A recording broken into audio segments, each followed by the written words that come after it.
ውድ ቻናላችን ቤተሰቦች እንኳን ወደ ቻናላችን በደህና መጣችሁ። አሁንም ሊቨርፑልን በተመለከቱ ዘገባዎች ተመልሼ መጥቻለሁ። በሳት የምንመለከታቸው ስቲቨን ጄራርድ በሊቨርፑል መልበሻ ክፍል ውስጥ ልክ ያልሆነ ነገር አለ እያለን ይገኛል። እንደዚሁም ጆ ጎሜዝን የተመለከተም ዘገባም ይኖረናል። የቀድሞ የሊቨርፑል ተጫዋች ሆነው አሌክስ ኦክስሌድ-ቻምበርሊንም የዋንጫ አሸናፊ መሆን ችሏል። እነዚህና ሌሎችንም ይዤላችሁ መጥቻለሁ። እስከ መጨረሻው ደቂቃ ድረስ አብራችሁ ቆይታችሁ እንድትከታተሉትም በአክብሮት ጋብዛለሁ። ያላችሁን ሀሳብ አስተያየት እንዳለ ኮሜንት ሴክሽን ላይ በመጻፍ እንድታሳውቁኝ ሰብስክራይብ፣ ላይክ፣ ሼር እያደረጋችሁም የቻናሉ ቤተሰብ እንድትሆኑ በአክብሮት እጋብዛለሁ። አሁን በቀጥታ ወደ ዘገባዎቹ ማመራ ይሆናል። አብራችሁን ቆዩ። በመጀመሪያም አሌክስ ኦክስሌድ-ቻምበርሊን በተመለከተው ዘገባ ነው የምንጀምረው። በትናንትናው ዕለት አሌክስ ኦክስሌድ-ቻምበርሊን የዋንጫ ባለቤት መሆን ችሏል። አሌክስ ኦክስሌድ-ቻምበርሊን በዚህ ሰዓት እንግዲህ ለሴልቲክ ነው እየተጫወተ የሚገኘው። በትናንትናው ዕለትም በስኮቲሽ ፕሪሚየርሺፕ የመጨረሻ ቀን ጨዋታ ሴልቲክ ሄርትስን 3-1 በሆነ ውጤት በማሸነፍ የዋንጫ ባለቤት መሆን ችሏል። ይህ ጨዋታ እንግዲህ የመጨረሻ ጨዋታ ከመሆኑም በተጨማሪም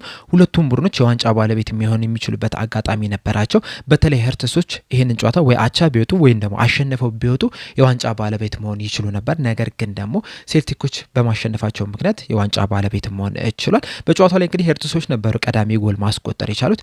ነገር ግን ከኋላ በመነሳት ሴልቲኮች 3 ጎሎችን አስቆጥረው በአጠቃላይ 3-1 በሆነ ውጤት በማሸነፍ የዋንጫ ባለቤት መሆን ችሏል። አሌክስ ኦክስሌድ-ቻምበርሊንም ሴልቲክን ከተቀላቀለ ከጥቂት ወራት በኋላ የዋንጫ ባለቤት መሆን ችሏል። በመቀጠልም ቤን ጃኮብስ ይዞት የወጣውን ዘገባ ነው የምንመለከተው። ከጊቭ ሚ ስፖርት ጋር ባደረገው ቆይታ ሊቨርፑሎች ዳሪዮ ኦሮሲ ላይ የነበራቸውን ፍላጎት ትተውታል እያለን ይገኛል። ይህ የ22 ዓመት ወጣት ተጫዋች እንግዲህ ለዳኒሹ ክለብ ለሆነው ለሚችላንድ የሚጫወተውና ሊቨርፑሎች ከዚህ ቀደም በትኩረት ሲመለከቱት ነበረ። አሁን ላይ ግን ይህንን ትኩረታቸውን እንደቀነሱ ነው እየተናገረ የሚገኘው። በዚህ ሰዓት ላይ እንግዲህ ሌሎኞቹ የእንግሊዝ ፕሪሚየር ሊግ ክለቦች የሆኑት በርንማውዝ፣ ክሪስታል ፓላስ እንደዚሁም ደግሞ ኤቨርተኖች ይህንን ተጫዋች በቅርበት እየተከታተሉት ይገኛሉ እያለን እንደዚሁም አርሰናሎችም ይህንን ተጫዋች በቅርበት እየተከታተሉት ነው። ነገር ግን እስካሁን ድረስ ምንም አይነት እንቅስቃሴ እያደረጉ እንዳልሆነ በዘገባው ተናግሯል። ይህ ተጫዋች እንግዲህ የግራ እግር ተጫዋች ነው። በዋነኝነትም በቀኝ ክንፍ በኩል መጮት የሚችል ተጫዋች ነው። ከዛ በተጨማሪም ግን በግራ ክንፍ 10 ቁጥር ቦታ ላይ የግራ የመሃል ክፍሉንም መጮት የሚችል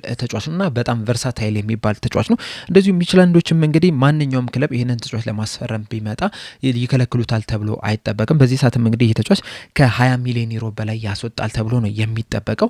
ሊቨርፑሎች ግን በዚህ ሰዓት ላይ ይህንን ተጫዋች በቅርበት እየተከታተሉት እንዳልሆነ ቤን ጃኮብስ ከጊቭ ሚ ስፖርት ጋር ባደረገው ቆይታ መናገር ችሏል። ዝውውርን ካነሳን አይቀር በመቀጠልም ጆ ጎሜዝን የተመለከተውን ዘገባ ነው የምናየው። እንደ ፋብሪዞ ሮማኖ ዘገባ ከሆነ የጆ ጎሜዝን ፊውቸርን ሃንድል እያደረጉ ያለ ሰዎች ለኤሲ ሚላን በክረምት የዝውውር መስኮት ጆ ጎሜዝ ምናልባትም ጥሩ ማርኬት ኦፖርቹኒቲ፣ ጥሩ አጋጣሚ ለማስፈረም ሊሆናቸው እንደሚችል ነግረዋቸዋል እያለን ይገኛል። እንደሚታወቀው ይህ የውድድር ዘመን ልክ እንዳበቃ ጆ ጎሜዝ በሊቨርፑል ቤት የሚያቆየው ኮንትራት 1 ዓመት ብቻ ነው የሚቀረውና ሊቨርፑሎች እንግዲህ ይህንን ተጫዋች ኮንትራቱ እስኪያበቃ ድረስ ይጠብቆታል ተብሎ አይጠበቅም። እንደዚሁም ደግሞ ተጨማሪም ኮንትራትም ይሰጡታል ተብሎ አይጠበቅም። ስለዚህ በቀጣዩ የክረምት የዝውውር መስኮት ይህንን ተጫዋች በነፃ ላለማጣት ሲሉ አሁን በሚመጣው የክረምት የዝውውር መስኮት በጣም ባነሰ ሂሳብ ሊሸጡ የሚችሉበት እድል እንዳለ ነው የሚታመነው። እናም ኤሲ ሚላኖችም እንግዲህ ይህንን አጋጣሚ ተጠቅመው ቢያስፈርሙት ለነሱ ከፍተኛ ጥቅም ሊሰጣቸው እንደሚችል ነው እንግዲህ በዚህ ሰዓት ላይ እየተነገረ የሚገኘውና ምናልባትም ኤሲ ሚላኖችም ይህንን ተጫዋች ለማስፈረም ከፍተኛ ጥረት ሊያደርጉ የሚችሉበት እድል እንዳለም ነው እየተነገረ የሚገኘው። ጆ ጎሜዝ እንግዲህ ላለፉት 11 ዓመታት የሊቨርፑል ተጫዋች ሆኖ መመልከት ችለናል። እንዳለመታደል ሆኖ በተደጋጋሚ ጉዳቶች ምክንያት የተጠበቀበትን ያህል እንቅስቃሴ ማድረግ ያልቻለ ተጫዋች ነው። በጣም ምርጥ በነበረበት ሰዓት፣ ጉዳት ባልነበረበት ሰዓት ግን ብቃቱን በደንብ መመልከት ችለን ነበር። በተለይ ደግሞ ከቨርጂል ቫን ዳይክ ጋር በጣም አስደናቂ የሚባልን ጥምረትን አስመልክተውን ነበር። ነገር ግን ደግሞ ባለፉት 4-5 ዓመታት ግን በጉዳት ምክንያት ብዙ ጨዋታዎችን እየተጫወተ አይደለም የሚገኘው። በዛ ምክንያትም ሊቨርፑሎች ኮንትራቱን ያራዝሙለታል ተብሎ አይጠበቅም። ስለዚህ በክረምቱ የዝውውር መስኮት በጣም በቅናሽ ዋጋ ተጫዋቹ ሊሸጡ የሚችሉበት እድል አለ። ኤሲ ሚላኖችም ይህንን ተጫዋች ሊያስፈርሙ የሚችሉበት ከፍተኛ እድል አለ እየተባለ ይገኛል። በዚህ ዙሪያ እንግዲህ ያላችሁን ሀሳብ አስተያየት እንዳለ ኮሜንት ሴክሽን ላይ በመጻፍ አሳውቁኝ። በመቀጠልም ስቲቨን ጄራርድ የሰጠውን አስተያየት ነው የምንመለከተው። በትናንትናው ዕለት እንግዲህ ሞሐመድ ሳላህ የሰጠው አስተያየት ነበረ። ይህንን አስተያየት ካልሰማችሁት መለስ ብላችሁ እዚሁ ቻናሉ ላይ ስላለ መመልከት ትችላላችሁ። ለማስታወስ ያህል ግን በጣም ብዙ ውጣ ውረዶችን መመልከት እችለናል። እንደዚሁም ከተጠራጣሪነት ወደ አማኝነት፣ ከአማኝነት ወደ አሸናፊነት መምጣት እችለናል። ለዛም ደግሞ በጣም ከፍተኛ ጥረት ነበረ ያደረግነው። እኔም በግሌም በጣም ከፍተኛ ጥረት ማድረግ እችላለሁ። እንደዚሁም የኛ አይደንቲቲያችንም ሄቪ ሜታል ፉትቦል ነው። ይሄ ነገር ደግሞ መለወጥ የለበትም። ወደዛ መመለስ መቻል አለብን።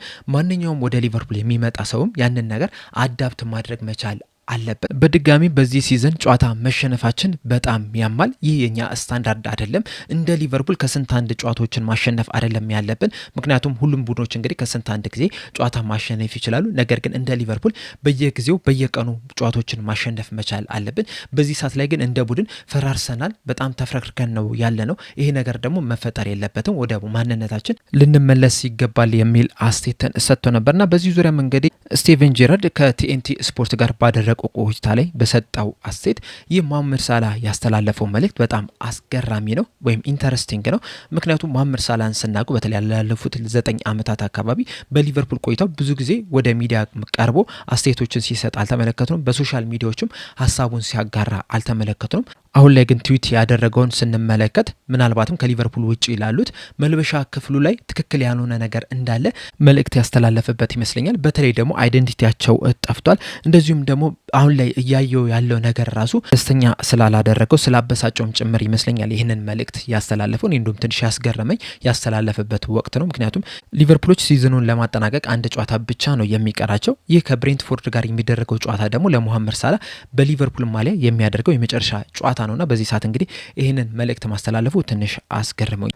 ይህ ያስተላለፈው መልእክት ግን በአሰልጣኝ አርነ ስሎትና በኮቺንግ ስታፍ አባላቶች ላይ ትልቅ ተጽዕኖ ይፈጥራል ብዬ አስባለሁ። በተለይ ደግሞ ሊቨርፑሎች አሁን ያሉበትን ሁኔታ ስንመለከትና መሐመድ ሳላህ የሰጠውን አስተያየት ስንመለከት ትልቅ ተጽዕኖ ይፈጥርባቸዋል ብዬ ነው የማስበው። ነገር ግን ደግሞ ይህንን መልእክት ያስተላለፈው በራሱ ተነሳሽነት ለሌሎች ተጫዋቾች ለመልበሻ ክፍሉ አስቦ ነው ወይ የሚለው ግን ትልቅ ጥያቄ ነው የሚያስነሳውና ይህ የሰጠው አስተያየት እንግዲህ ከዚህ ቀደም ያልተለመደ በመሆኑ ምክንያት ትንሽ ትኩረት የሚስብ ይመስለኛል የሚል አስተያየቱን ሰጥቷል። አያይዞም ስቲቨን ጄራርድ እንደተናገረው ከሆነ ተፍረክርከናል የሚለው በጣም ጠንካራ ቃል ይመስለኛል። በዚህ ሰዓት እንግዲህ ተጫዋቾቹም ቢሆኑ አሰልጣኙም ቢሆኑ በጣም ትልቅ ጫና ውስጥ ነው የሚገኙት። ምክንያቱም ማሳየት ከነበረባቸው አቋም ማሳየት ከነበረባቸው ፐርፎርማንስ በጣም የወረደ እንቅስቃሴ ነው እያደረጉ የሚገኙትና በዛም እንግዲህ ትልቅ ጫና ውስጥ ነው የሚገኙት። ከአስቶን ቪላ ጋር ያደረጉትን ጨዋታ ስንመለከት ራሱ ያሳዩት ፐርፎርማንስ በጣም የወረደ ነው። በጣም አስከፊ የሚባልን እንቅስቃሴ ነበረ ማድረግ የቻሉት። እናም በጨዋታው ላይ መሸነፋቸው የሚገባቸውም ጭምር ነው። ከመጀመሪያው ደቂቃ ጀምሮ እስከ መጨረሻው ደቂቃ ድረስ ለማየት በጣም የሚያም እንቅስቃሴ ነበረ ሲያደርግ የነበሩት። እንደዚህ አይነት ቃላቶችን ደግሞ ከዚህ ቀደም በተደጋጋሚ ስናገረው የነበረ ነገር አይደለም። በትናንትናው ጨዋታ ላይ ግን ሊቨርፑልን ማየት በጣም ትልቅ ህመም ነው የሆነብኝ። ሙሉ 90 ደቂቃ ሲቸገሩ መመልከት ይችለናል። አስቶን ቪላዎችም ማሸነፍ ይገባቸው ነበረ፣ ሊቨርፑሎችም መሸነፍ ነበረባቸው። በዛም ውጤቱም እንግዲህ የእጃቸውን ነው ማግኘት ይችላሉት። ቪላዎች በሁሉም ረገድ ከሊቨርፑል በጣም የተሻሉ ነው የነበሩት። ሊቨርፑሎች ይህንን ጨዋታ ለማሸነፍ ምንም አይነት ተነሳሽነት አልነበራቸውም። የመጮትም ሞራልም አልነበራቸውም። ፋይቲንግ ስፕሪት አልነበራቸውም። ፓሽን አልነበረባቸውም። የጨዋታ ፓተርንም ምንም ነገር አልተመለከትንም። እንደዚሁም ደግሞ የእርስ በርስ ግንኙነታቸው ራሱ ጥሩ አይደለም የነበሩት። እንደ ቡድን ሲጫወቱ አልተመለከትናቸውም። ሲንቀሳቀሱም እንደ ቡድን አይደለም የነበሩት። እንደዚሁም ደግሞ አንዳንድ ተጫዋቾች ከዚህ ቀደም ከሚታወቁበት ፐርፎርማንስ በጣም የራቀና በጣም የወረደ እንቅስቃሴ ነው በዚህ ጨዋታ ላይ ማሳየት የቻሉትና ይህንን ጨዋታ ሙሉ 90 ደቂቃ ቁጭ ብሎ ማየት በጣም ነበረ የሚያመው። እናም ሊቨርፑሎች መሆን የነበረባቸው መሆን የሚገባቸው ቦታ ላይ አይደለም የነበሩት። በፐርፎርማንስም ደረጃ ባሳዩትም እንቅስቃሴም ደረጃም በጣም የወረደን እንቅስቃሴ ነው በጨዋታው ላይ ማሳየት የቻሉት የሚል አስተያየትን ሰጥቷል። በትናንትናው ዕለት እንግዲህ መሐመድ ሳላህ የሰጠው አስተያየት ብዙ አቧራዎችን እያስነሳ ነው የሚገኘውና በዛ ምክንያት ምናልባትም አሰልጣኝ አርነ ስሎት ከስራቸው ሲሰናበቱም ልንመለከት እንችላለን። በተለይ ደግሞ የበለጠ ትኩረት የሳበው የመሐመድ ሳላህ አስተያየት መስጠት ብቻም ሳይሆን ይህንን የመሐመድ ሳላህን አስተያየት ላይክ ያደረጉ ተጫዋቾች ናቸው። ኦልሞስት አብዛኛው የሊቨርፑል ተጫዋቾች ይህንን መልእክቱን ላይክ አድርጎለታል። እናም የተስማሙ ነው የሚመስለው። ይህም ደግሞ የሚያሳየው አሁንም መልበሻ ክፍል ውስጥ ጥሩ ነገር እንደሌለ ነው፣ ክፍተቶች እንዳሉ ጭምር ነው በደንብ የሚያሳዩና እንደዚህ አይነት ነገሮች የሚፈጠሩ ከሆነ ደግሞ አሰልጣኝና ተጫዋች የማይስማሙ ከሆነ አሰልጣኙ ብዙ ጊዜ የመቆየት እድሉ በጣም ጠባብ ነውና በዚህ ምክንያትም ምናልባትም አሰልጣኝ አርነ ስሎት ከሊቨርፑል ሲለቁ ልንመለከት የምንችልበት እድል አለ። በእርግጥ በዚህ ሰዓት ላይ ታማኝ የሚባሉ ጋዜጠኞች አሁንም ድረስ አሰልጣኝ አርነ ስሎት በቀጣይ ዓመትም በሊቨርፑል ይቆያሉ የሚሉ ነገሮችን እየተናገሩ ነው። ነገር ግን ደግሞ በአንድ ሳምንት ውስጥ ብዙ ነገሮች ሊፈጠሩ ይችላሉ። ምናልባትም በቀጣይ 1 ሳምንት 2 ሳምንት ውስጥ የተለያዩ ነገሮች ተፈጥረው አሰልጣኙ ከስራቸው ተሰናብቷል የሚሉ ነገሮችን ልንሰማ የምንችልበት እድል አለ ብዬ አስባለሁ። እናንተስ በዚህ ዙሪያ ያላችሁ ሀሳብ ምንድነው? በተለይ ደግሞ ስቲቨን ጄራርድ በሰጠው አስተያየት ተስማማላችሁ ወይ? እና እንደዚሁስ መሐመድ ሳላህ በሰጠው አስተያየትስ ያላችሁ ሀሳብ ምንድነው? ሀሳብ አስተያየታችሁ እንዳለ ኮሜንት ሴክሽን ላይ በመጻፍ አሳውቁኝ። ለአሁን ግን እኔ እዚህ ላይ አበቃው። እስከ መጨረሻው ደቂቃ ስለተከታተላችሁን ከልብ አመሰግናለሁ። በቀጣይ በሌላ እስከምንገናኝ ግን ሰብስክራይብ፣ ላይክ፣ ሼር ማድረግ እንዳትረሱ። ቸር ያቆየን።